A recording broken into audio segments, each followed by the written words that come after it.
And our sole purpose, our sole mission is to create programs and services and gather information that helps independent home improvement, paint, and decorating retailers run better businesses.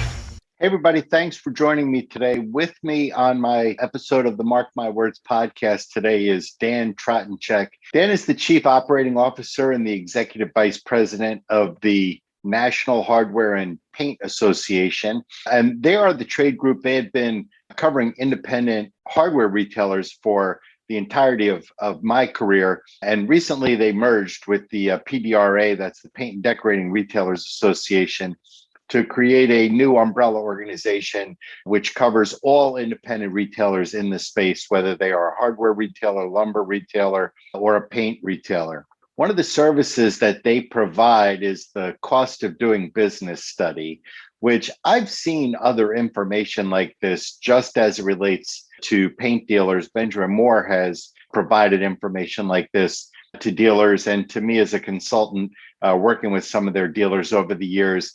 One of the ways that this report does that is by helping you compare your own results in certain categories to other results of similar businesses. So for example, your rent as it is expressed as a ratio of your total sales, or your labor as it's expressed as a ratio of your total sales, or your inventory as it's expressed via turns, or any sort of mathematical number, that you can get from your business. Understanding that number and what it means to you is only part of the benefit. The other part of the benefit that you would really get would be comparing that number to other store owners and how they're doing it. It doesn't do you any good to know that your store generated a 4% net profit on your sales at the end of the year, unless you know how other paint dealers of similar size and other characteristics did as well in that same period of time.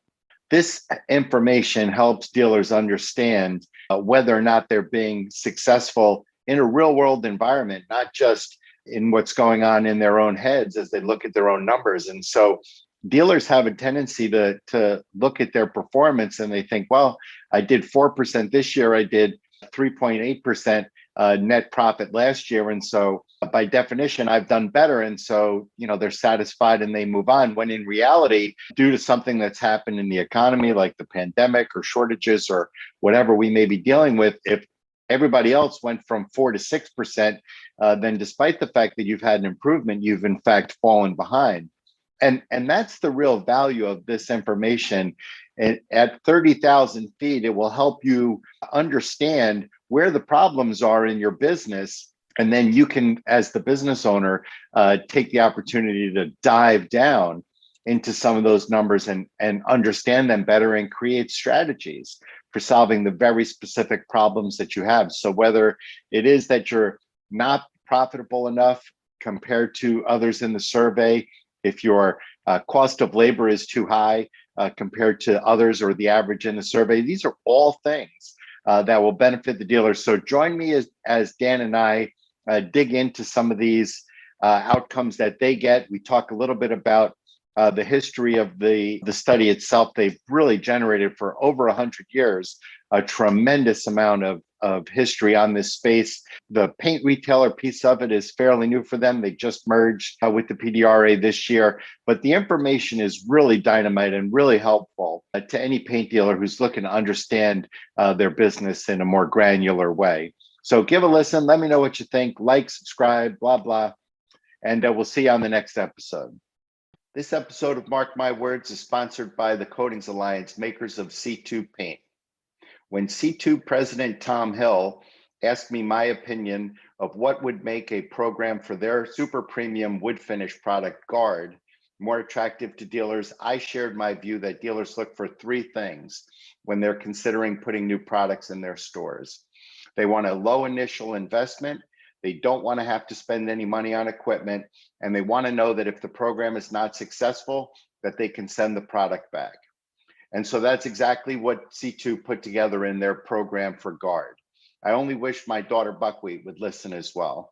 So if you're interested in hearing more about this program, you can do one of two things. You can go to c2dealer.com to read more, or you can email Tom Hill yourself and ask him any questions you have. That's th4 at c2paint.com. Hey, everybody. Thanks for joining me today. With me today again for the second time is Dan Tratensek. Dan is the Executive Vice President and CEO of the NHPA. That's the North American Hardware and Paint Association. Dan, how are you this morning? I'm doing good, Mark. Glad to be back with you. Yeah, thanks so much for joining me. Today we have a specific topic that we want to get to, and I want to jump right in, but just remind the listeners what it is that you do and what it is that your organization does real quick before we jump into why we're here, which is the cost of doing business study. Yeah, absolutely, Mark. Thank you again for giving the opportunity to be on your program. It was fun last time, and last time we were kind of talking about introducing NHPA and everything we do, and in our conversation, you and I got to talking about the cost of doing business, and you're saying we could do a whole program on that. So here we are. NHPA, for those of you who aren't familiar with us, and I know a lot of people knew us by our former acronym, which was NRHA, and we are the association that represents the independent hardware, home improvement, paint, and decorating retailers in the US and Canada. Yeah, we recently expanded our membership to include paint and decorating retailers. Before, the paint and decorating retailers were served by the PDRA. We are a not-for-profit that's been around since 1900, so 121 years. And our sole purpose, our sole mission is to create programs and services and gather information that helps independent home improvement, paint and decorating retailers run better businesses. We now produce two different kind of media brands, Hardware Retailing Magazine and Paint and Decorating Retailer Magazine. We also do all kinds of educational things, releasing a whole big swath of new paint-focused education stuff, I believe a little bit later this month. But we do research, we host conferences, we do some advocacy, all those kind of things you would expect from your trade association is what we do.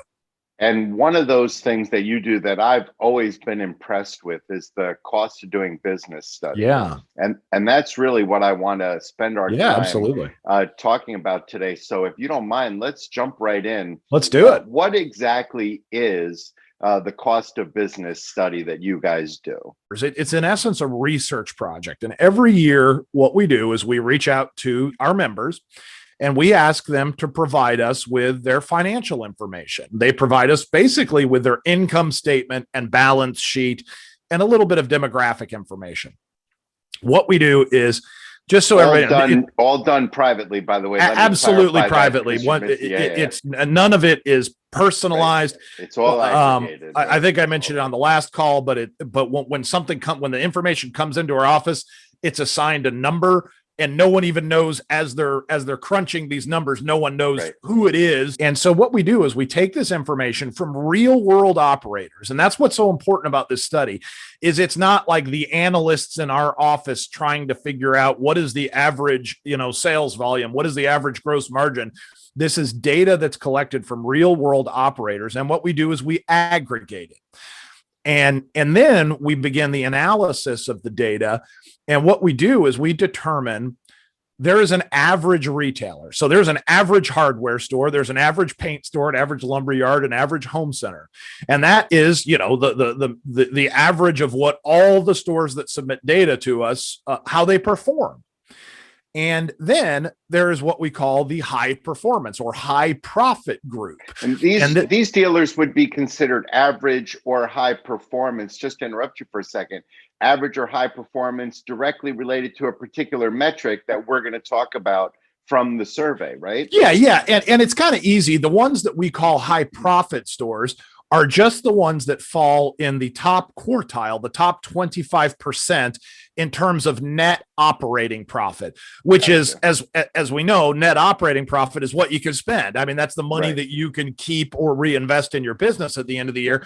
So that's the one metric we use to kind of divide the high performance, the high profit stores into away from the average. And why this has persisted for over 100 years and been so valuable. And we again hope that it continues to gain traction on the paint side. But it is, so many retailers, and it's not just retailers, it's industry consultants, it's distribution consultants, rely on this study to determine how a store is performing. And when I talk about this, Mark, I always say this: if you don't know what the average numbers are for a business performance, it's like if you were to go to the doctor and you go in and he takes your blood pressure, takes your temperature, height, weight, all that stuff.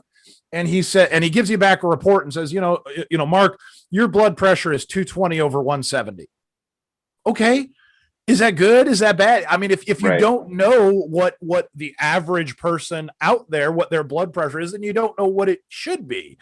And it still blows me away to this day that there are a lot of independent businesses that just operate kind of based on their own. They say, well, I think I had a pretty good year. I put a few bucks in the bank at the end of the year, and or I broke even, or we would call it before. There's a lot of people out there that buy themselves a job that say, I don't really care how the business does as long as I can draw whatever the salary is out of it. All of those things, they might have worked 30 years ago.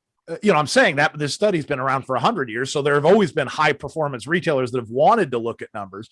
But in today's day and age, with so much competition and so much what I would just call like margin pressure or profit pressure, you and I were talking about this before we started recording.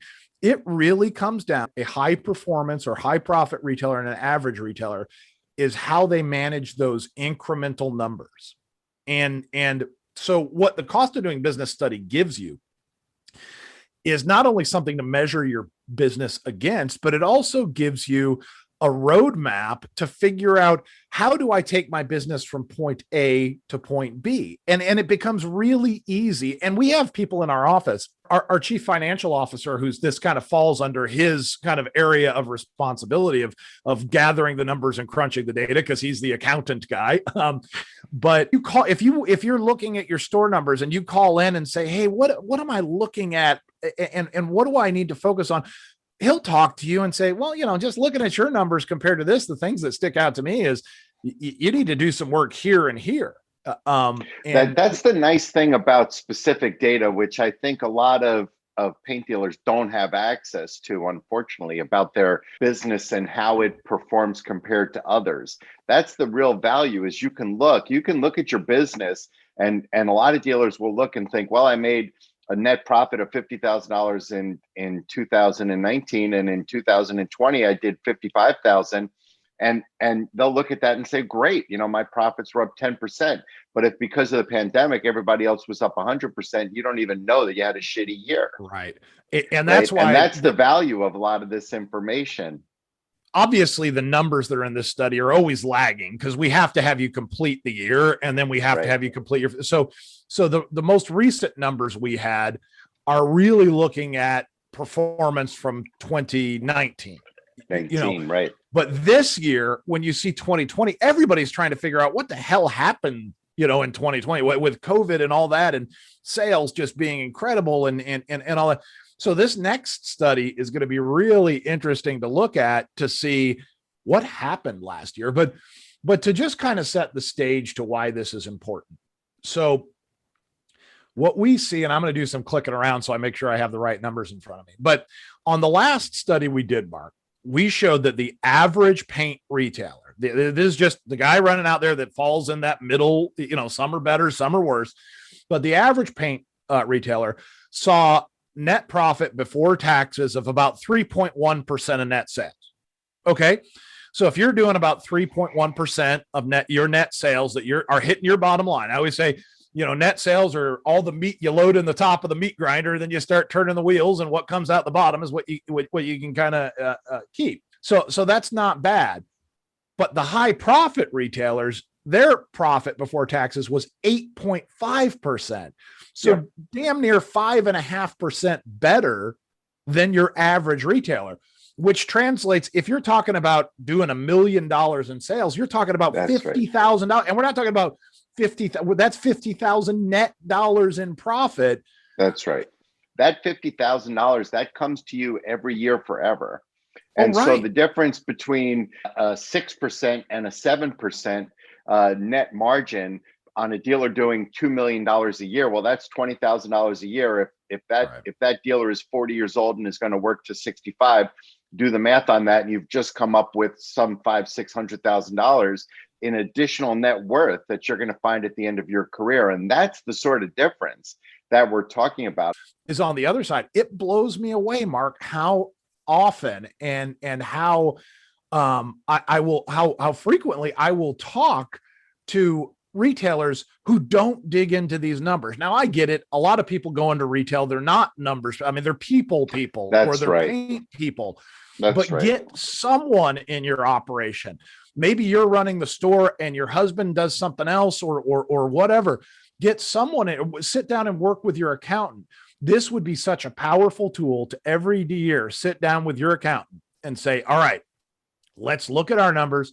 Let's look at this study and let's figure out what we need to do to improve. And what we found is that, and I've told this to people before, I've seen guys that run $1.5 million stores that are doing a hell of a lot better, making a lot more money than a guy running a $10 million store because they are running it well. And so this flattens that out. That was always my strategy, by the way, for over 30 years as a dealer. Of course, I tried to grow my business. That goes without saying. Right. But I was always more focused on profitability than sales. Absolutely. One of the things that the study does is we try and show everything as a percentage. The study it's page after page of numbers, and we cut the numbers in a variety of different ways. But what I always tell everybody is to look at the numbers as percentages, because then it doesn't matter. You're looking at a percentage of net sales in most cases. We'll talk about some different examples.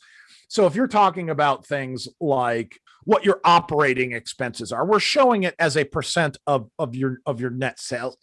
So it doesn't matter really where you are on the scale of top line sales. The percentages are what matters.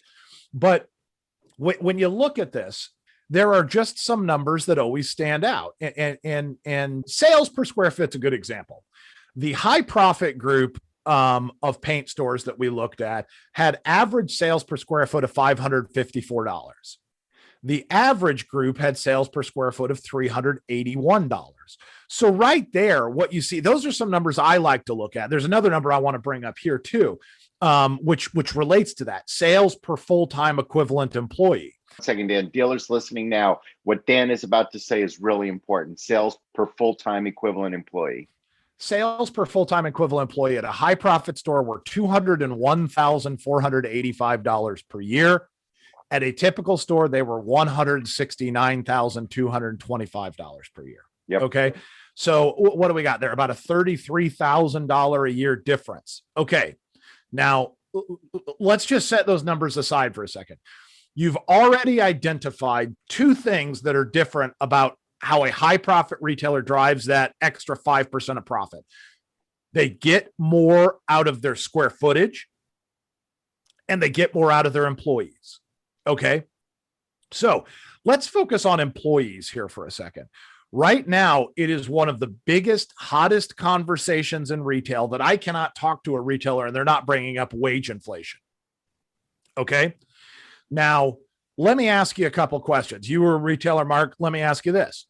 Would you pay an extra $1 an hour to a full-time equivalent employee? So you're talking about $2,000 a year extra in income if that employee was going to deliver you $30,000 extra a year in sales. Of course. Well, right. And so I had a retailer say to me in regard to this, listen, wages are going up in my area. It's a reality that's beyond my control. I'm going to focus on what I can control. And what I can control is the productivity of my employees. And so I'm going to start looking at everything in my operation to figure out how do I get more out of my employees. And that's not necessarily about how do I, stand over them and work them harder. How do I give them the tools that, one thing we find with that employee productivity is that more often the high profit retailers are investing in things like training. That's right. A lot of times, and it's not always the case, but a lot of times you'll see that the high profit stores are paying a little bit more. They're saying or they're investing in things like benefits. We want to get that high quality employee because we understand how important driving those sales per employee is. Now let's go back to sales per square foot. We also look at the fact that the average retailer is stocking about $77 in inventory per square foot, and the high profit retailer is stocking 79. Okay, that doesn't seem like a lot, but multiply that over every foot of selling you have in your store. That's right. Every square foot you have, right? And these numbers start to tell a story, Mark. And the story they start to tell is that a high profit retailer is getting more inventory on their sales floor.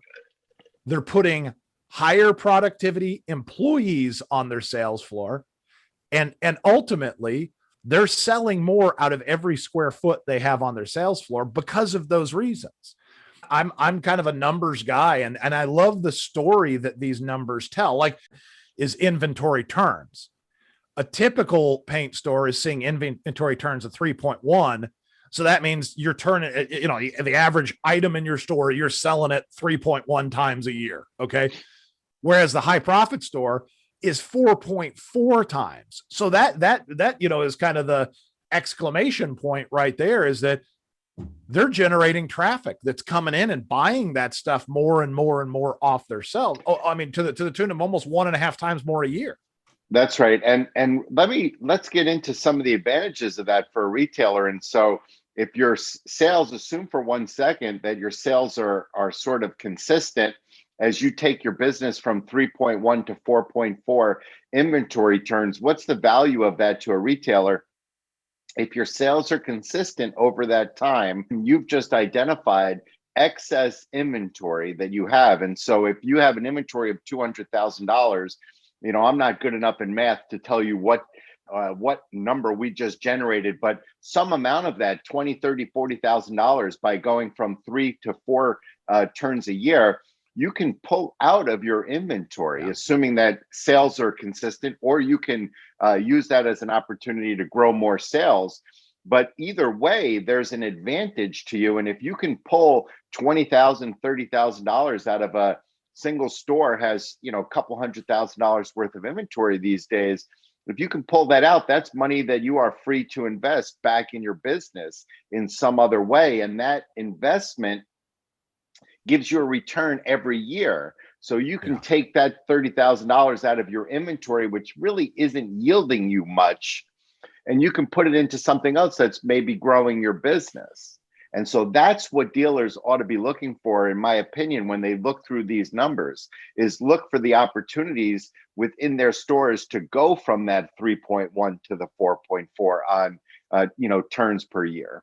These are really important information, really important numbers for dealers to use as comparatives, but use them just as comparatives, and they'll really help you understand your business, because payroll and rent to sales in Alabama is going to be different than it's going to be in New York City or Los Angeles. And so make sure to keep all of that in mind as you're doing this research. But as you're doing these comparisons, but as you make them, you will see places in your business where you can make improvements, specific improvements. It's exactly right. Is not every number is going to be directly applicable, but what you want to do is target the areas where you can make a difference. And again, it even goes down to beyond geography. It goes down to product.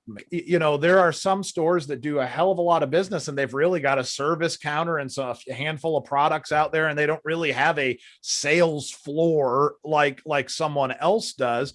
And so it's kind of just a little bit different measurement, but I mean, your business better than anybody from that kind of the ability to put context into the numbers. But well said, Mark. These are guideposts.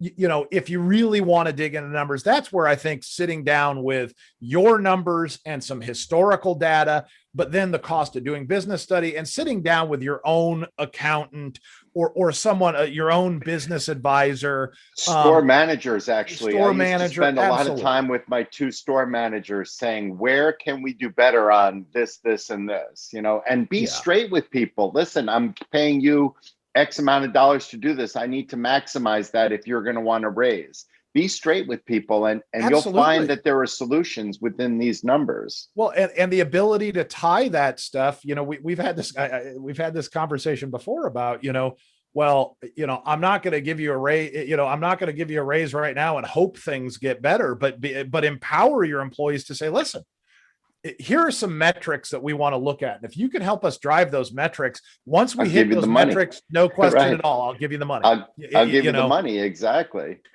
Dan, what a great way to end it. Thank you so much for joining me today. Dan Tratensek, the Executive Vice President and Chief Operating Officer of the North American Hardware and Paint Association, and particularly, Dan, for helping me dig into this cost of doing business study. Really great work. Yeah, and just a heads up, to learn more about it, go to yournhpa.org. That's yournhpa.org. And the new study is going to be coming out in a few months here. So be on the lookout for that, because like we said, everybody's going to want to get their arms around what the heck happened in 2020. Terrific. Well, thank you so much for joining me, Dan. I really appreciate the time, as always. Absolutely. Thanks for having me on, Mark.